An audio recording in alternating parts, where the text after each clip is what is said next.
stress that his presentation today is a joint work done by Danijel Kalezić, as he told us before, from Montenegro, and Čarna Verković, who unfortunately couldn't be with us, and we discovered at the last moment because of some complications. So Danijel will present, as the title says, "We in Montenegro, challenging homophobia and transphobia in Montenegro." Yes, thank you. At the very beginning, I would like to say that I have some kind of problem of reading English, so if I say some words or pronounce anything in a wrong way, do not judge me. Yeah. Okay, so this paper is, as Franko said, our joint work of me and Čarna Verković about activism in Montenegro. So this paper discussed the LGBT activism in Montenegro, focusing on how it has been shaped by complex relationships between the NGO, the state, international donors, the EU, and everyday forms of oppression. In the paper, Čarna and me want to suggest that LGBT activism in Montenegro was highly successful according to a specific set of parameters. However, it could not disturb the historically forged conceptual link between Europe and homosexuality, because the very dynamic of the LGBT activism depended on and intersected with the dynamic of the EU accession process in Montenegro. This conceptual link between Europe and homosexuality is potentially dangerous because it positions non-heterosexual practice and people as not quite legitimate parts of the Montenegrin policy. We want to suggest that the real challenge for improvement of the position of the LGBT people is to disturb this conceptual link and to make homosexuality a legitimately Montenegrin political issue. As long as Montenegrin public officials and state institutions engage with LGBT concerns because of the EU requests, because the EU requested and because it's a European thing to do, rather than because of people who live in Montenegro and experience various forms of oppression on the basis of their sexuality and gender, the minority sexual practices will not be perceived as constitutive of political and social life in Montenegro. In order to make this point, we first discuss a sense of separation from the LGBT activism which various LGBT people expressed during a number of informal conversations and interviews we conducted in Podgorica, the capital of Montenegro, in the last 3 years. After that, we offer an account of the LGBT activism in the country, explaining its upside-down roots. And finally, we briefly discuss possible directions of the LGBT activism which could perhaps disturb the conceptual link between Europe and homosexuality. So, broadly speaking, many LGBT people in Montenegro who were not activists expressed a sense of separation from the LGBT activism and the Pride procession in the last few years. They frequently reacted to the LGBT activism and the Pride with unenthusiastic acceptance at the best or outright criticism at the worst. For instance, a number of gay men did not speak about the Pride procession and LGBT activism as something that concerned them too much. For them, these were things organized by someone else for someone else. They did not feel the activism and the Pride had a lot to do with them and their everyday lives. One way to understand this sense of separation of the LGBT people from LGBT activism would be to assume that these people do not know what is good for them. We could assume that they are frightened and homophobic to the point that makes them incapable to understand what will make their own lives better and easier. They are so afraid of being recognized as a gay person that they cannot grasp what should help them in the long run. However, such an interpretation is probably not appropriate because it pathologizes a large part of the LGBT people in Montenegro. The problem is not so much that some people lacked personal civic bravery to show up the pride processions, or that they were unable to see what was good and what was bad for themselves in the long run. Instead, this sense of separation from activism has something to do with the process of Europeanization. The start of the EU accession process and the EU member state building in Montenegro is the point from which we can track the emergence of an organized LGBT activism. LGBT activism has been a constitutive part of the local and international efforts to Europeanize Montenegro and organize attempts to improve life of non-heterosexual Montenegrin citizens have been a constitutive part of the EU integration and the member state building.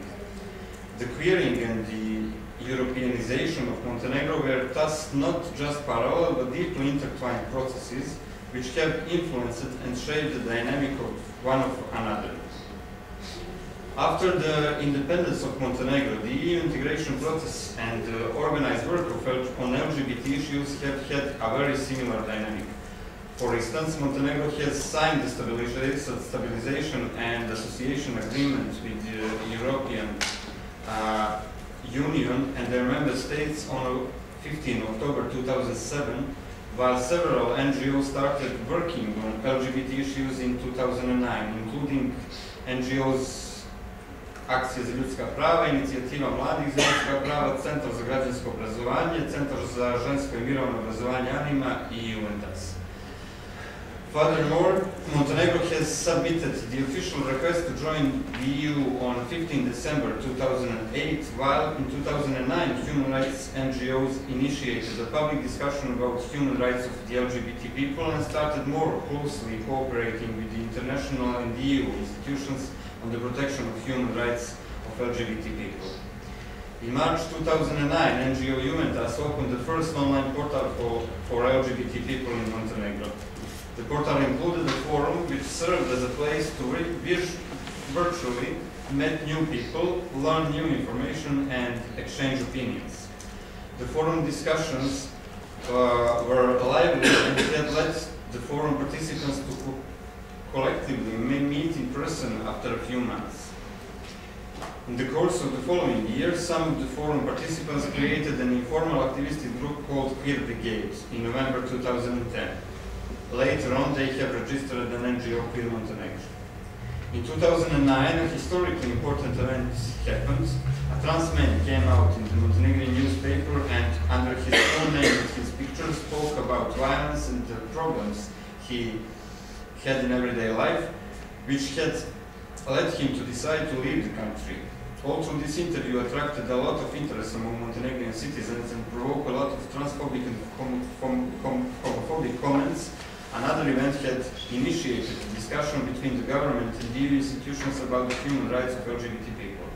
Namely, in a popular TV show, the former Minister of Human and Minority Rights, Franko, stated, "I'm not sure how much of that is present in Montenegro, but I have to say this is not good news for our country.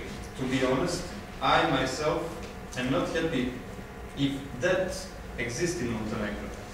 However, as a person who is doing the job that I am doing and as a person behind this job, I am ready to admit that this happens, this exists, and such cases need a lot of space to breathe. We don't have to create this space, but we shouldn't suffocate it." Okay, sorry. Montenegrin NGO publicly requested Dinoš's resignation after the TV show and asked the government to assert that the minister's words did not reflect its official position. This event has led the EU institution to start reacting to the LGBT issues in the country and to start emphasizing what public officials may or may not say. Dinoš had an opportunity to meet a gay person on November 18, 2009, and that was me. On that day, a roundtable on human rights in Montenegro was organized with the support of the European Commission. Dinoša repeated his homophobic statements, and I asked him to explain why he is not happy about the existence of the LGBT people in Montenegro, what could possibly make him unhappy about this, and to apologize for these statements. Dinoša has never apologized and did not respond directly to the questions. However, as the first coming out of a gay man in the front of Montenegrin public officials, this event had effects. Only a day later, the newly elected Montenegrin ombudsman gave a public statement promising to look into Dinoša's statements about LGBT issues, and the ombudsman institution had become one of the leading partners of the NGO concerning the human rights of LGBT people. In May 2010, NGO Juventus initiated a coalition together for LGBT rights, supported by the EU delegation of Montenegro. The coalition consisted of 20 NGOs, 10 state institutions, and 4 media representatives. Juventus has also initiated a number of trainings and seminars for LGBT people with the aim to strengthen the capacities for activism, and they also organize training for medical workers, police, and journalists. On July 27, 2010, with an overwhelming majority, the Montenegrin Parliament adopted the law on prohibition of discrimination, which explicitly forbids discrimination on the basis of sexual orientation and gender identity. Later on, the same year, on December 17, Montenegro becomes an official candidate country for the EU membership. Next year, on January 24, 2011, a new organization called LGBT Forum Progress was registered in Montenegro, and soon after that, Franko, which is director, became the first gay man to publicly came out. The LGBT Forum Progress announced its preparation for the first Pride Parade in Podgorica, only to cancel it after a few months. In February, NGO Juventus opened a drop-in center for LGBT people in Podgorica as a community center offering education, healthcare services, cultural events, and opportunities for socialization. It also initiated phone and online counseling, online service for reporting homophobic violence, and continued its work on training the police, medical workers about the LGBT issues. Led by Juventus, the coalition Together for LGBT Rights prepared a draft of the action plan for fighting homophobia and transphobia and directed it to the government. And the government avoided dealing with the document. Instead of responding to the draft, the government, together with Mr. Jovan Kojic, as the advisor of the Prime Minister for Human Rights and Discrimination, organized a conference called Towards Europe, Towards Equality, to which none of the organizations working on LGBT issues in Montenegro were invited as participants, but only as audience members. This has led 26 domestic and 27 foreign organizations to refuse to participate in the conference and to a temporary interruption of cooperation between Montenegrin NGOs and the government. After several months of lobbying and pressure from the NGOs and the international community, the draft of the action plan was adopted by the government.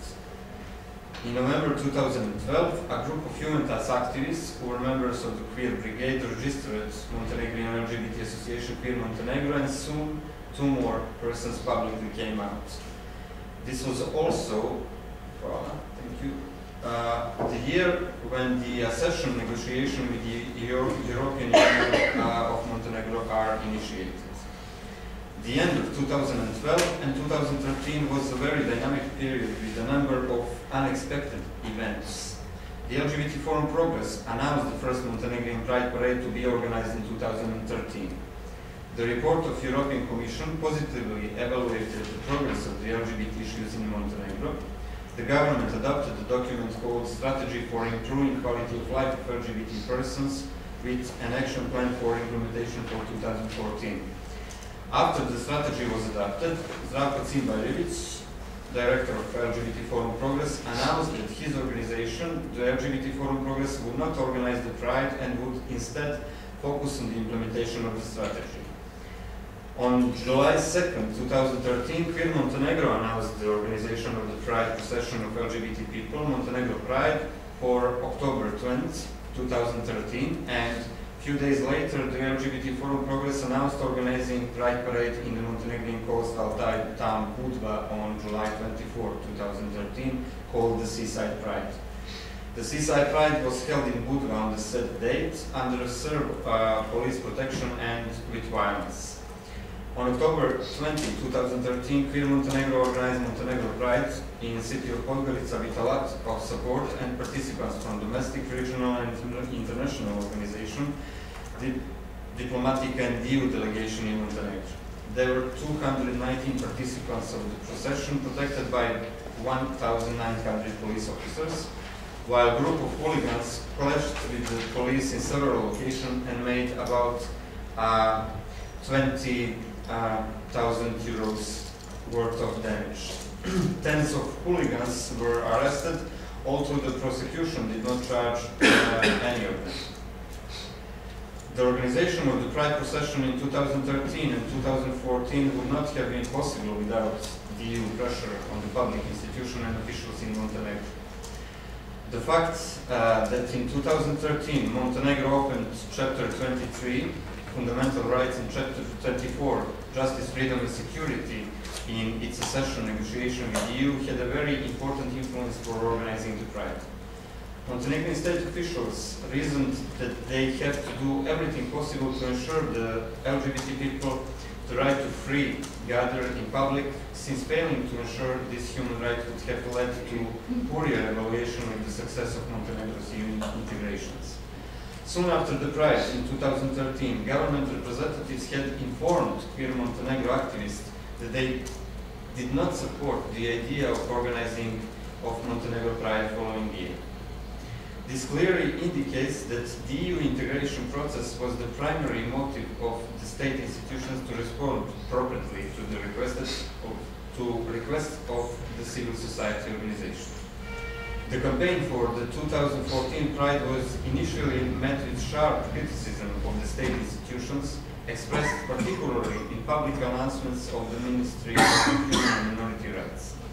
With the support of the EU institutions, after several months of continuous struggle, the organizers of the Montenegro Pride managed to gather support from the state institution.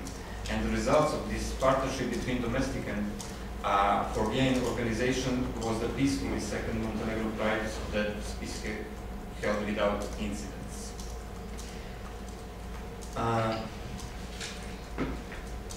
We, as activists, were not ignorant of the sense of separation of the LGBT people from the LGBT activism, which I have briefly described earlier. We tried to change it by inscribing the local and the traditional symbols into our public representation.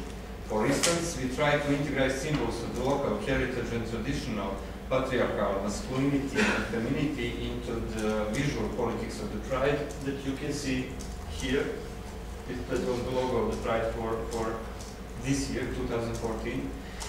The logos in 2013 and 2014 provoked a lot of attention in media. The newspaper even reported that an older man living in the north of the country shaved off his mustache for the first time in 57 years after we used that mustache as a logo of the Pride in 2013. And both the last year's mustache and this year's slogan of the Montenegro Pride, that was traditionally proud, are in fact queer in the widest sense of the term.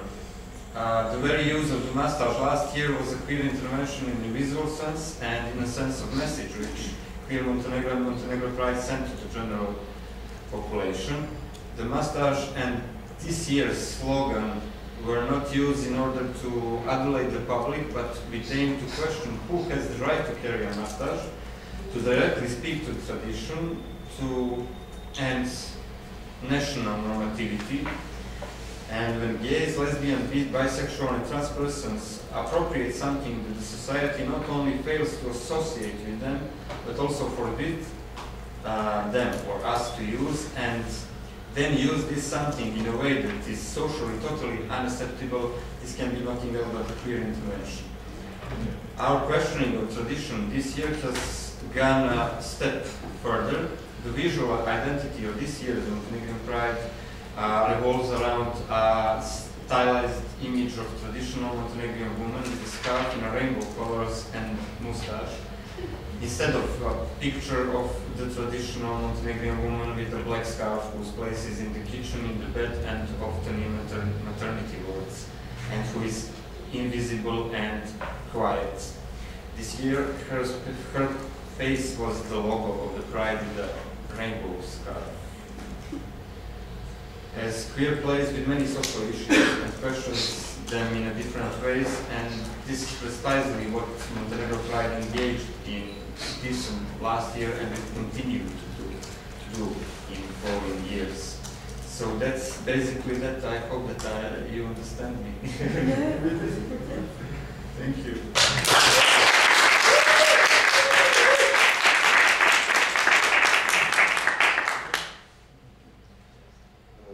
Thank you, Danijel. I will make just some more or less anecdotal comments and just remind all of us that homosexuality, or in the past was not so much, was always the other's country or the other's civilization thing. So we had the French called it the Italian vice in the 18th century, the Italian called it the French vice in the 18th century. But in the Balkans, as recent but not also so recent research suggests, they all call it the third vice. So it's always the other, and it's always, and very often the oppressive other, that is also the homosexual. And I think it can be also partially linked to the idea of linking homosexuality and Europeization and Europe as a concept of modernity of West. And I can say that what experience of your organization and the LGBT movement in Montenegro is in the last year. It was something very similar that also Croatia experienced partially during the accession talks. Serbia is also experiencing Bosnia in a way, but then I will not go and expand to other countries, which of course have every local context. Secondly, at the beginning you referred to the reactions of some parts of the LGBT community to LGBT activism in general and to prides in particular.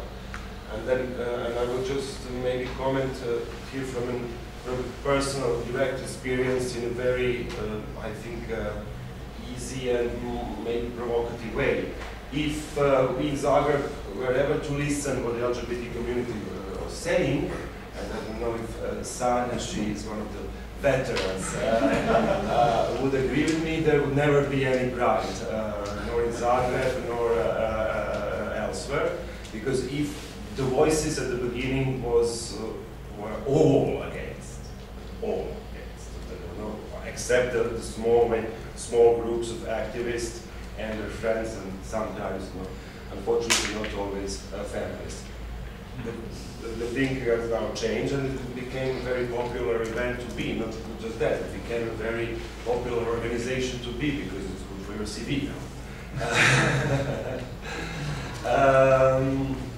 And then maybe to link to this comment, I will pose you a third question, then we can discuss it all together. So, and I will link to what you told me this morning directly. So this year is, if I understood you well, you are trying to think ways to include also not more people and to include other organizations mentioned also in your presentation. How this strategy to make a more broader pride are linked to your local strategies, dealing and working with the LGBT community, and to the EU discussion and accession process? Yes, the main idea about the Pride this year is how to have more people and how to have Pride organized in a way that part of LGBT community who is for Pride wants to be. So we already had meetings with NGOs who were against, and I believe that some of their activists will be part of organizational board of the Pride this year, what is good, because in 2014 they were strongly against, even in their public statements for media. So that's good changing of the situation. And during the next week we will start with the research within the LGBT community to see what people think, what people think about the Pride, and how do they want Pride to look like, and what do they have to see. About political requests from the government, I'm not sure at the moment what will be our main focus, because Pride will be in October. But as government adapted our proposal for the action plan of implementation of LGBT strategy for this year, that Ministry of Human and Minority Rights will establish a working group who will create a draft of registered partnership law. I think that can be the main focus of the Pride this year.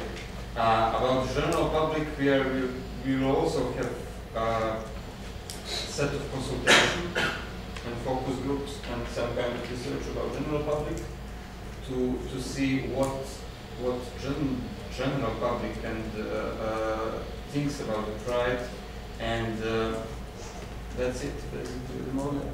So, another question connected. In your opinion, who is doing the most of the Europeanization or Europe connected to homosexuality? Who's producing more of that discourse?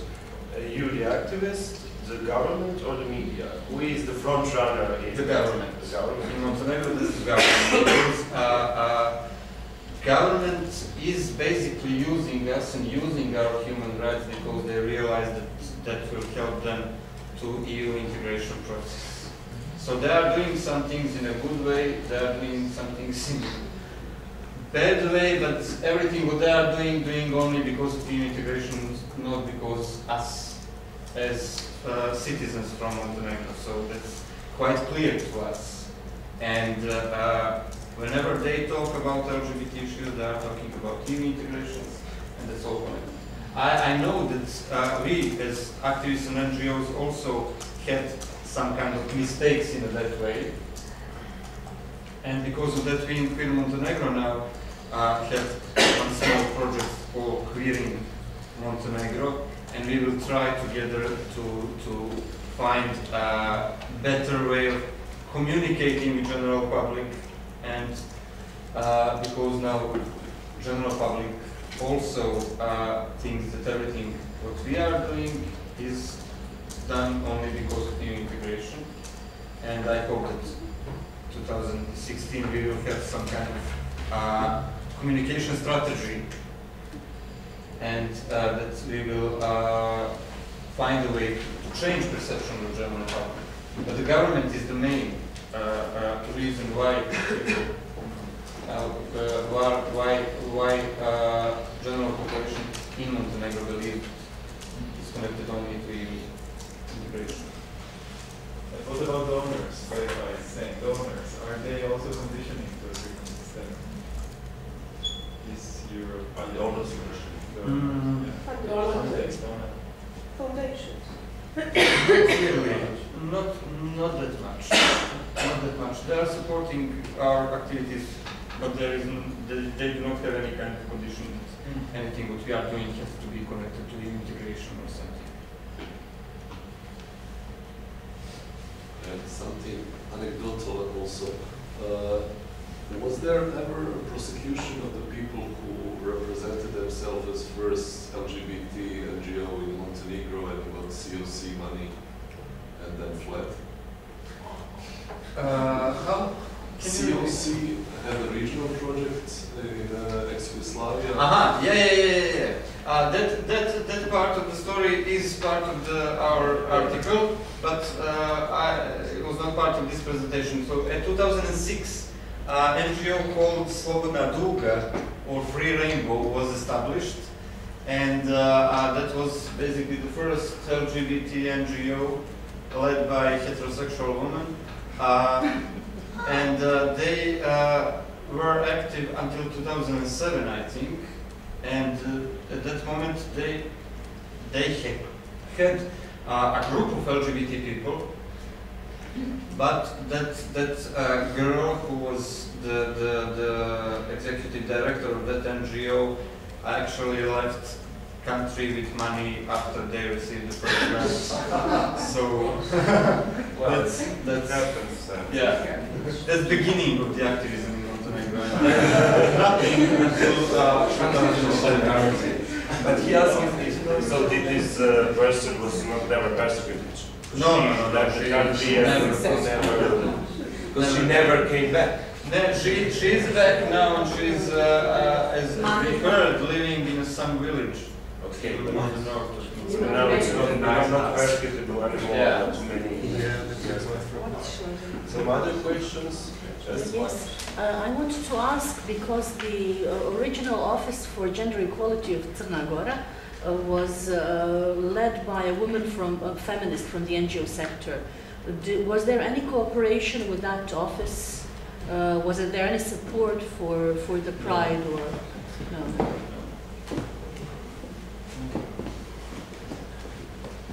How are you conducting your organization? In Montenegro we have 80% of lesbians, 5% of gay men, and 5% of trans people. So lesbians are all around us, all the time. I should not worry. I never seen them here. So yeah, I think it's very legitimate. It's a very legitimate. Yes. Are they visible in the community? They are visible in the LGBT community. Are they visible in the politics of the society of Montenegro? We have three lesbian girls who are visible in media, who are from Montenegro, but they are new, and we are still working on their capacities and everything, so they cannot be visible as much as I can, because I'm into politics and into everything, and I have years of experience. So, but we are working on their capacities and everything. That's the reason why I'm more visible at the moment. Okay. The first part of it. I have a comic question. Is Chana Brkovic her real name? Yes. Because it's very funny when we talk about black moustache, and you can translate her first and last name. It's a black moustache. So I never thought about it. Maybe the Charla has better. No, it's not.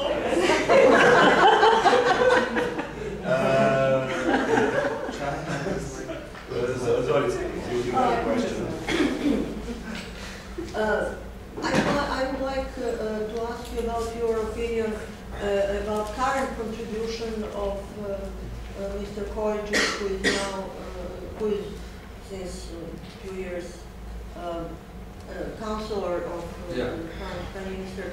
Okay, in one moment you said there was a clash, there was a conference without inclusion of practically no one NGO working on this issue in Montenegro, and that was really shameful lack of cooperation.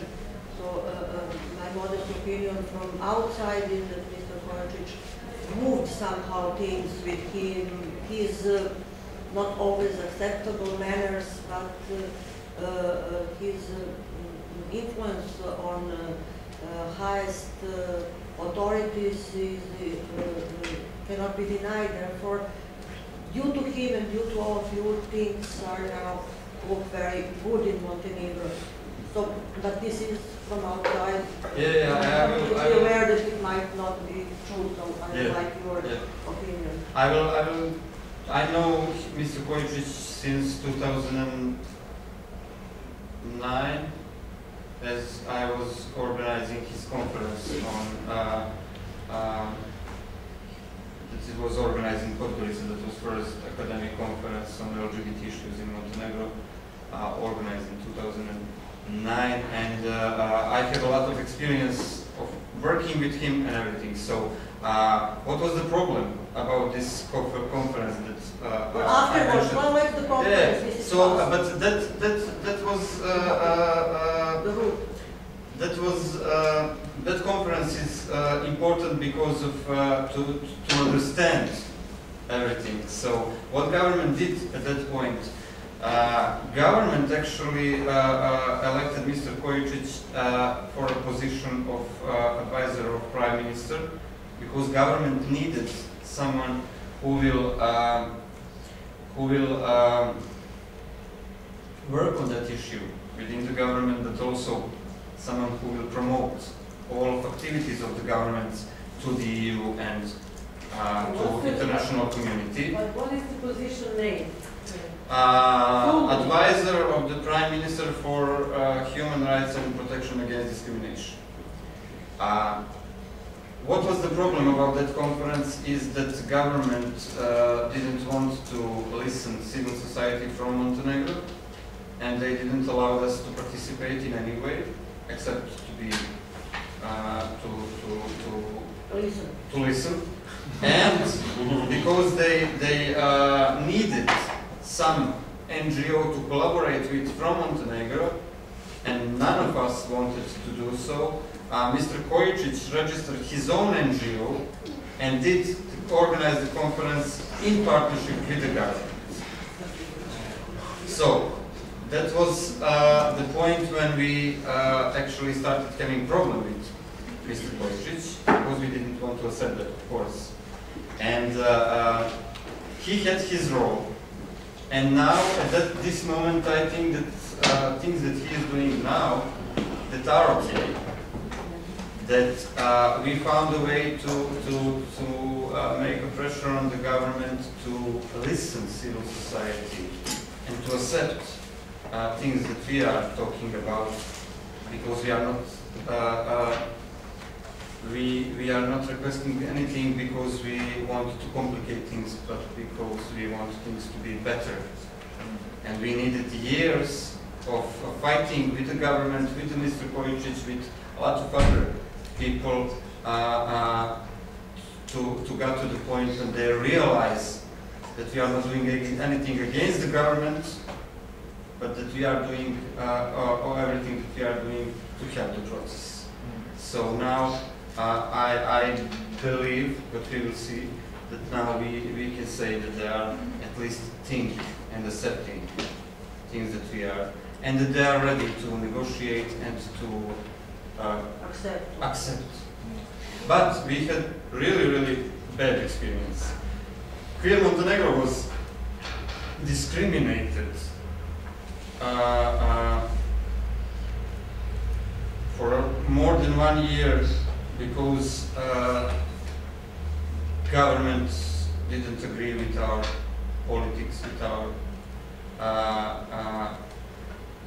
opinions and everything, so we was not able to initiate meeting with any institution. Mr. Kajevska also, so we experienced a lot of bad things because we didn't want to follow what was told to us. So that's all our experience of collaboration with institutions and also with Mr. Kajevska. But now I believe that we better. Can I just ask for a clarification? Mr. Kajevska is gay or no? That is the private That's in this. So, This is not thank you. Thank you.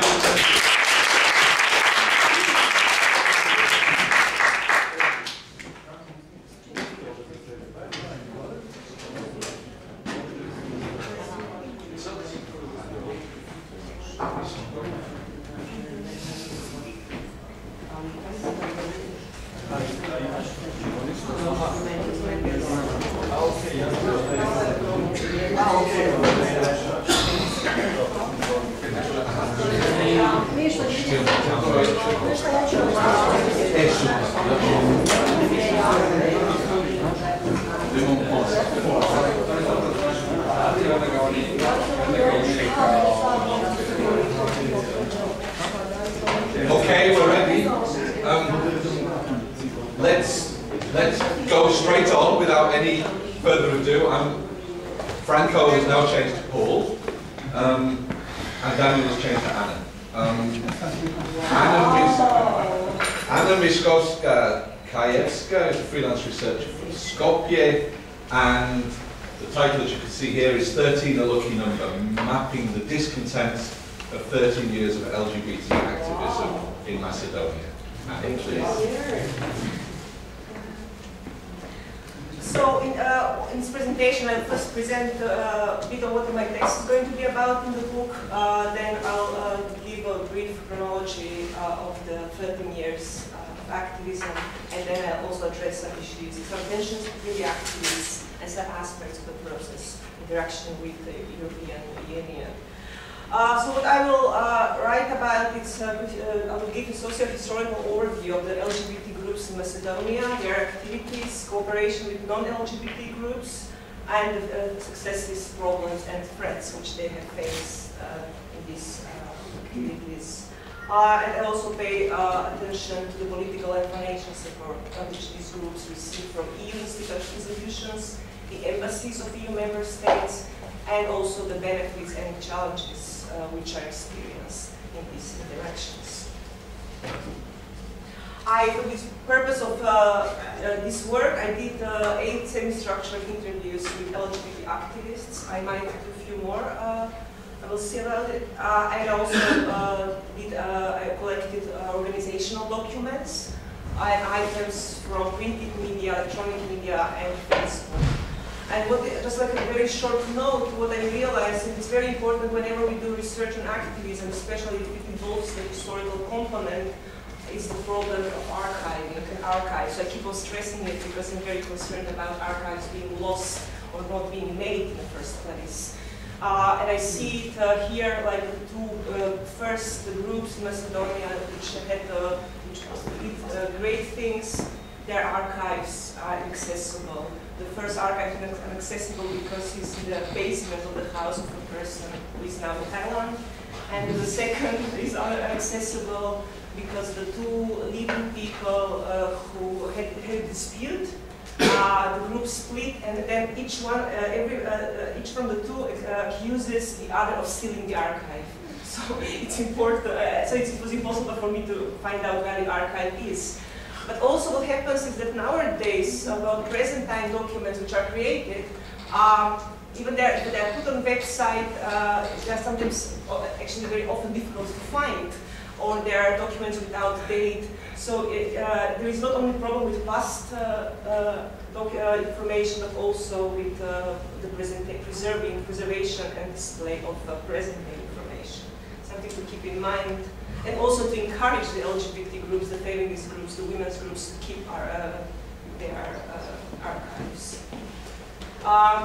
The analysis which I will do is, which I'm doing at the moment, it's going to be the first such analysis. Until now there are no texts which deal with LGBT activism in Macedonia, not in a local language, not or in a foreign language.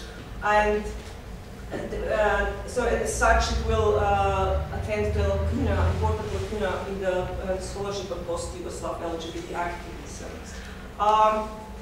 But at the same time, because it is going to be a first article, a first analysis of this kind, and there is a limited time and finances to do this research, it will only offer an initial mapping of the situation and without going into in-depth analysis. And hopefully some of the direction which I will put in the text will be then followed by other researchers for further analysis.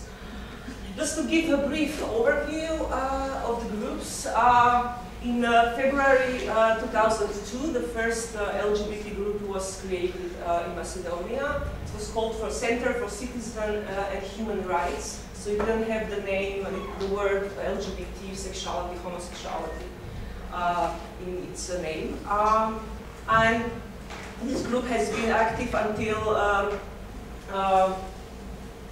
2008.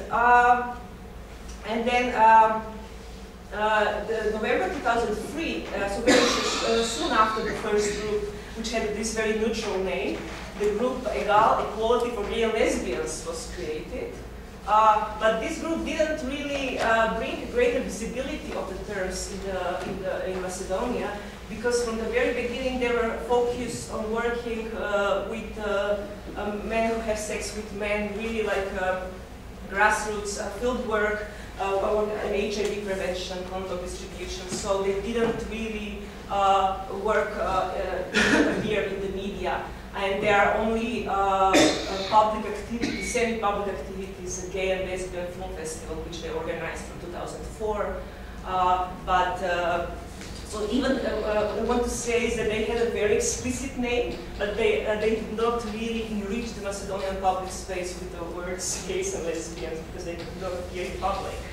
The greater visibility of these terms and the whole issue of homosexuality was brought only when the group MASO, Macedonian Association for Free Sexual Orientation, was established in September 2004. They organized really many activities. They showed the rainbow flag from very beginning. And it was also very different from the first group, Center for Citizen and Human Rights. They did stuff that was always much more covered and more in the framework of human rights. And this is a group which split in late 2007, and its archive is now lost, which I will mention.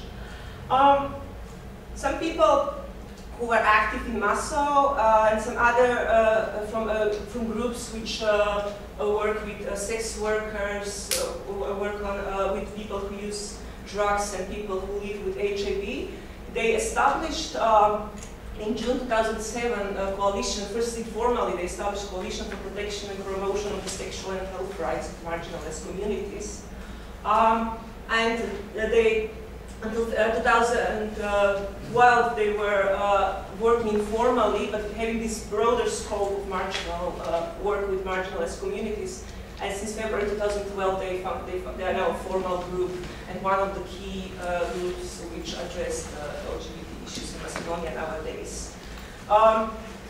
After the split of MASO, some women formed the Women's Alliance in October 2007, and this is also a group which works more with the constituency, with low profile, not very active in the media, more like a private social empowerment of lesbians and bisexual women. In May 2012, LGBT United was established in Dota, that's town in Western Macedonia, and it's important to know that Skopje is officially the capital of the whole of Macedonia, but if you think in ethnic terms, Skopje is the capital of Macedonian of the Macedonian part of Macedonia, and then Teto is the capital of the Albanian part of Macedonia. So it's very important, and LGBT United being established in Teto, it already says something about the group, that it was indeed bilingual from the very beginning, publishing everything in Albanian and in Macedonian. And that's a single case. Some of the groups, all other groups publish mainly in Macedonian. Some documents are published in Albanian, but this is the only group, which is bilingual. In October 2012, the Helsinki Committee, which has supported the LGBT groups and initiatives from the very beginning, they decided to develop further their LGBT program and establish the LGBT Support Center, which organizes different activities, does research, and also offers psychological help. In June 2013, there was a split in LGBT United. Some people left the group and to establish the group of the Subversive Front. And it's, to me, unclear at this point to which extent and whether there was some ethnic issues involved, because most of the people who split are Macedonians, and most of those who remained in LGBT United are Albanian. So this is something which I still have to look at.